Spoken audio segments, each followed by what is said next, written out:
South Korea did try to bring up the morale of the country and the 3 survivors. So Michael, Gia, and Sammy almost became these beacons of hope for people. Michael was seen as this national hero for not only somehow miraculously surviving in the rubble for 11 days, but also his iconic wave on the stretcher. Companies started offering him gigs to model for them. Schools were offering the 3 full ride scholarships. There had been this stereotype that the younger generation were weak and not as tough as their parents in South Korea, but this was completely obliterated, this idea. And just like Michael, Gia, the one who survived 13 days, she made headlines because when she was pulled out of there, reporters asked her while she was on the stretcher, "How do you feel? Any plans now that you've been saved?" And she said, "I want to go on a date with the oppa that rescued me." Oh.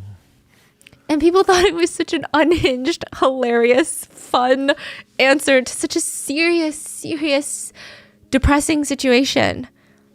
The last 3 survivors were asked, "What food do you want to eat the most?"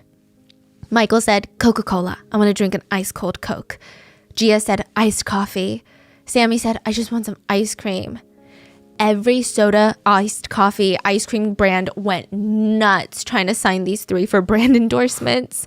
Gia also kept making jokes. Like, nobody knew if they could keep laughing or not. When she was rescued, she complained, "Why'd you guys come so fast? I could have stayed there a few days longer. Let me go back in there." Michael had to have his head shaved to run some tests, and he was so embarrassed. Anytime reporters ran into his hospital room, he would put on his little beanie, his little hat. And I think that these are the stories that people wanted to focus on because the other side was just so dark.